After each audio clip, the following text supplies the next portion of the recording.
महकी फिजा अलकरम अलकरम अलकरम ऐ खुदा अलकरम।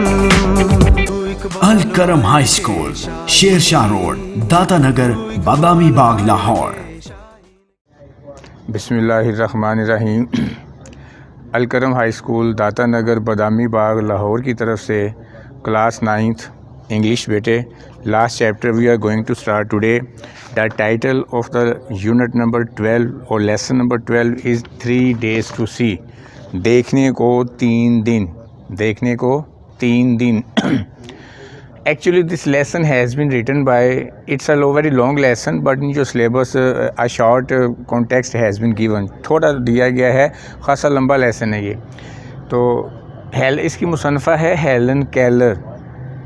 हेलन केलर ये बज़ाते ख़ुद 19 माह की उम्र में मुकम्मल तौर पर नाबीना हो गई थी, but she never loss heart. इसने बिल्कुल हिम्मत अपनी नहीं हारी थी, इसने हथियार नहीं फेंके थे। She remained on doing something, बल्कि a lot of things for blind people throughout her life. She remained busy, सारी ज़िंदगी जब तक ये ख़ातून ज़िंदा रही, ये नबीना और बहरे लोगों के लिए इसने बहुत कुछ किया। ये बज़ाते ख़ुद भी नबीना और बहरी थी। 19 साल, अपना 19 महीनों की उम्र में, 19 माह की उम्र में she completely became deaf and blind. So in this lesson she is going to tell us about the importance of our parts of body, especially eyes. She is in the opinion eyes are a great blessing of Allah Almighty. आँखें अल्लाह ताला की बहुत बड़ी नेमत हैं, we must value them. She is in the opinion कि we never give importance to our eyes, to our body parts. And we come to know about their importance when we lost one of them. उस वक़्त हमें इनकी अहमियत का पता चलता है जब इनमें से कोई चीज़ हमसे छीन जाती है, ज़ाया हो जाती है। Then we come to know about the importance of that particular organ. चलें जी, इसकी ट्रांसलेशन शुरू करते हैं। 3 days to see by Helen Keller. देखने को 3 दिन। हेलन केलर इसकी बेटे मुसन्फ़ा है और इसका तर्जुमा मैं पढ़ने लगा हूँ। मीनिंग्स बाद में मैं अटर करता हूँ। समटाइम्स बाज़-औक़ात आई हैव थॉट, बाज़-औक़ात कहते हैं मैं सोचती हूँ, मैंने सोचा है बाज़-औक़ात, that it would be an excellent rule, कि ये बड़ा एक अच्छा असूल होगा, टू लिव ईच डे, कि हम अपनी ज़िंदगी का हर दिन गुजारें, ऐसे गुजारें as we should die tomorrow, जैसे हमने कल मर जाना है। अब एक बंदे को पता होगा यार मैंने कल मर जाना है, जो कुछ करना है मैंने आज ही करना है, तो ही will spend his life in the best way he can. जितनी हद तक मुमकिन हो सकता है वो अपनी बेहतरीन ज़िंदगी के उस दिन को बेहतरीन बनाने की कोशिश करेगा। अच्छा जी, सच एन एटीट्यूड, ज़िंदगी के बारे में हमारी ऐसी फ़िलासफ़ी, ज़िंदगी के बारे में हमारा ऐसा रवैया वुड एम्फसाइज़, ज़ोर देगा, sharply the value of life, ज़िंदगी की अक़दार को समझने में हमारी ऐसी सोच, ज़िंदगी की अक़दार को समझने में, ज़िंदगी की फ़िलासफ़ी को समझने में हमारी बड़ी मदद करेगी। We should live each day with gentleness, हमें चाहिए कि ज़िंदगी का हर दिन गुजारें विद जेंटलनेस, शाइस्तगी के साथ, विगर, जोश और जज्बे के साथ, एंड कीनेस ऑफ एप्रिसिएशन, और कदरदानी की आरजू में, कदरदानी की आरजू मीन जिस चीज़ को देखें खूबसूरत है उसको डिफ़ाइन करें, उसको तारीफ़ करें, उसको एडमायर करें, अल्लाह अलमाइटी का शुक्रिया अदा करें। We should live each day with gentleness, हमें चाहिए कि ज़िंदगी का हर दिन शाइस्तगी, विगर, जोश व खरोश, एंड कीनेस ऑफ एप्रिसिएशन, और कदरदानी की आरजू, कदरदानी के शौक़ में गुजारें।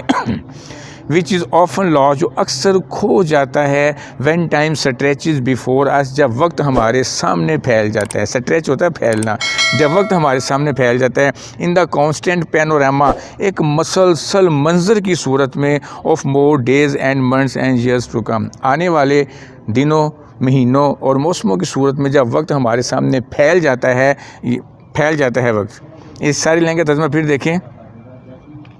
We should live each day with gentleness, हमें चाहिए कि ज़िंदगी का हर दिन शाइस्तगी, जोश व खरोश, आरजू, कदरदानी के शौक़ की सूरत में गुजारें। विच इज़ ऑफन लॉस्ट, जो कि अक्सर हमसे छीन जाता है जब वक्त हमारे सामने आने वाले सालों में मुस्तकिल पैनोरामा की सूरत में फैला होता है।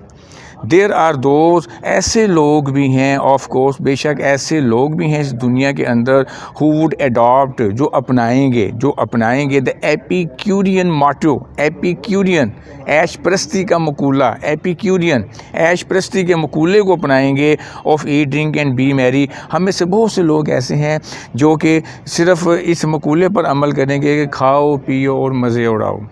बाद लोग होते हैं यकीनन ऐसे दुनिया के अंदर जिनका मोटो ही दुनिया में आने का यही होता है, दुनिया में खाने पीने और एंजॉय करने के लिए आए हैं।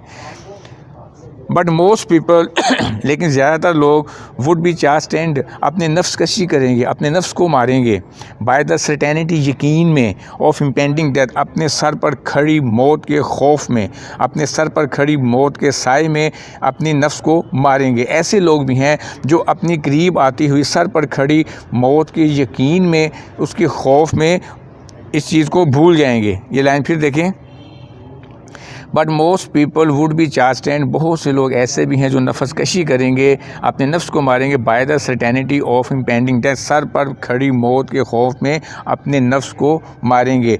बहुत से लोग ऐसे भी हैं जो सर पर खड़ी मौत के खौफ में अपने नफ्स को मारेंगे, अपनी नफ्स कशी करेंगे। मीन इसका ये है कि वो जो मकूला है ना, eat drink and B Mary, उस पर अमल नहीं करेंगे, but they will do a lot of things for the betterment of humanity. जो भी करेंगे उनके नज़दीक बेहतर होना चाहिए, बेहतर होगा। वो जो कुछ भी करने की कोशिश करेंगे वो बेहतर होगा। क्यों? उनको पता है बे सर पर मौत खड़ी है। अब जो बंदा ये सोच रहा है कि eat drink and B Mary, उसको मौत का क्या खौफ है? अगर उसको मौत का खौफ हो तो वो कभी भी गलत काम ना करे। इज़ डैट क्लियर जी? तो ये बेटे एक छोटा सा पैसेज था, ये बड़ा अहम लेसन है और ख़ासा इम्पोर्टेंट भी है। तो अगला टॉपिक है हमारा इसका पाक स्टडीज़ का तीसरा 5 साला तरक्याती मनसूबा। इसको शुरू करने से पहले I would like to tell you something. दूसरा 5 साला जो तरक्याती मनसूबा था ना, 5 सालों पर मुहित था, अयूब खां के दौरे हुकूमत में बनाया गया था। लास्ट लेक्चर में हम देख रहे थे कि उसने उनके जो एक मकासद थे ना, ऑब्जेक्टिव से, रिक्वायरमेंट्स थी कि भाई ये अहदाफ हमने हासिल करने हैं, तरक्की इतनी होगी, इतने अफराद को रोज़गार देने को मिलेगा, इंडस्ट्री लगाई जाएंगी, ज़राई मैदान में तरक्की करेंगे, बरामदात में इजाफा करेंगे। जितने उनके अहदाफ थे उससे ज़्यादा उनकी अचीवमेंट हुई। दिस मीन कि that was extremely successful project, 5 years project, 5 साला मनसूबा वो इंतहाई कामयाबी के मराहल से वो गुजरा था। बट अनफॉर्चुनेट तीसरा 5 साला जो तरक्याती मनसूबा था, जो कि 65 से 1970 तक, 1965 से 1970 तक रहा, इसमें भी ज़हन में तो यही था भाई जैसे दूसरा 5 साला तरक्याती मनसूबा हमारा कामयाबी के मराहल तय किए हैं, तो certainly it will also do the same. But हालात कुछ चेंज हो गए, हालात मुख्तलिफ हो गए। इब्तदाई 2 सालों में जब ये मनसूबा शुरू होता है, इसके इब्तदाई 2 सालों में मुल्क को शदीद तरीन किस्म की खुश्क साली का सामना करना पड़ा। सिंध के एरिया में बहुत ज़्यादा बड़ा ज़रखेज़ एरिया है वो भी, तो उधर खुश्क साली हो गई और पानी की सतह जो थी वो मज़ीद गिर गई, बारिशों की कमयाबी हो गई। उसका बेटे नुकसान ये हुआ, बहुत ज़्यादा फसल जी थी ना हमारी, वो तबाह बर्बाद हो गई, ज़राअत इंतहाई मुतासर हुई। एक and other reason for the failure of this project was Pak Bharat जंग 1965 की जो पाक भारत जंग हुई थी ना, तो जब जंग होती है तो मुल्क तरक्की के हवाले से कई साल पीछे चला जाता है, फिर दोबारा उसको पिछले डिजिट से शुरू करनी पड़ती है अपनी तरक्की। क्योंकि जंग हुई और हमने डिटेल में देखा 17 रोज़ जारी रही। ज़ाहिर है जब जंग होती है अखराजात भी बढ़ते हैं, तो कौमी ख़जाने पर जो था ना एक बड़ा दफ़ाई अखराजात हमें मज़ीद करने पड़े, असला ख़रीदना पड़ा, and it was a very critical time. Anyhow we are going to see in detail what were the objectives, what were the अहदाफ क्या थे और उसके ऑब्जेक्टिव्स क्या थे, मकासद क्या थे, कि क्या क्या चीज़ों को हम अचीव करेंगे in the third 5 years project. तीसरा 5 साल मनसूबे में जो प्लान था उनका वो क्या था, देखिएगा ज़रा अहदाफ से जी। कि कौमी पैदावार में 37% इजाफा किया जाएगा, कौमी पैदावार में 37% इजाफा किया जाएगा, नई सनतें लगाई जाएंगी, सनत को फ़रोग दिया जाएगा। ज़ाहिर है जब सनत को फ़रोग होता है तो पैदावार में इजाफा होता है। पैदावार जब आपके पास इजाफी होती है, आप उस चीज़ को फ़ॉरेन कंट्रीज़ को बेचते हैं।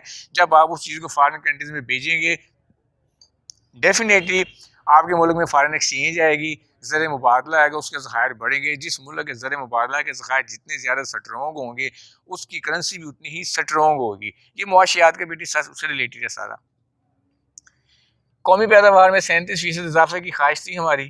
फ़ीकस आमदनी में कहा गया जी 20% इजाफा किया जाएगा, 55 लाख अफराद को रोज़गार फ्राहम किया जाएगा, ज़रूरी तरक्की में 5 साल सालाना इजाफा होगा, ज़रूरी तरक्की में, सनती तरक्की में 13% सालाना की शरह से इजाफा किया जाएगा, नई सनतें लगाई जाएंगी, ज़राअत को फ़रोग दिया जाएगा, बुनियादी सनतों के क़याम को तरजीह दी जाएगी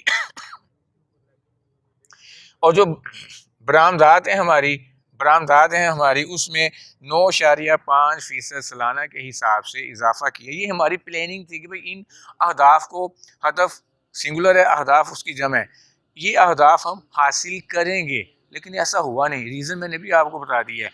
अच्छा, इसकी ये जो मनसूबा मैंने लिखा है, अहदाफ लिखे हैं, अब इनको कैप्चर करने के लिए, इनकी अचीवमेंट के लिए, इनको हासिल करने के लिए 52 अरब रुपये मख्तस किए गए। 52 अरब रुपये मख्तस किए गए, इस मकसद के लिए रखे गए 52 अरब रुपये। लो जी, ये 52 अरब रुपये लगाकर हमने इन अहदाफ को हासिल करना है। उसमें से 30 अरब सरकारी शोबाजात के लिए थे, 22 अरब निजी शोबाजात के लिए थे, लेकिन अनफॉर्चुनेटली डूम टू फेलियर, कामयाब ये मनसूबा ना हो सका। उसकी रीज़न मैंने बताई आपको कि बहुत ज़्यादा खुश्क साली का हमने सामना करना पड़ा, खड़ी फसलें हमारी तबाह हो गई, ज़राअत हमारी बड़ी मुतासर हुई, गंदम जो हम दूसरे ममालों को बेचते थे वो ज़ाहिर है वो तबाह हो गई, तो हमने ना बेच सकी। जो ज़र मुबादला आना था वो भी ना आया, ऑटोमेटिकली ज़र मुबादला के ज़खायर हमारे कम हो गए। And other big reason is 1965 war between Pakistan and India, Pak Bharat जंग 1965 में थी, दवाई अखराजात में इजाफा हो गया। वैसे भी एक इंतहाई क्रिटिकल टाइम था।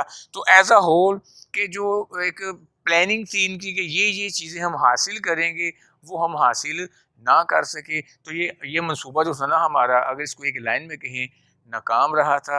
लेकिन इससे पहला जो मनसूबा था ना, दूसरा 5 साल तरक्याती मनसूबा, ये तो बेटे तीसरा है ना, तीसरा। इससे पहले अयूब खां का पहला था, लेकिन वो मुल्की तारीख में दूसरा था।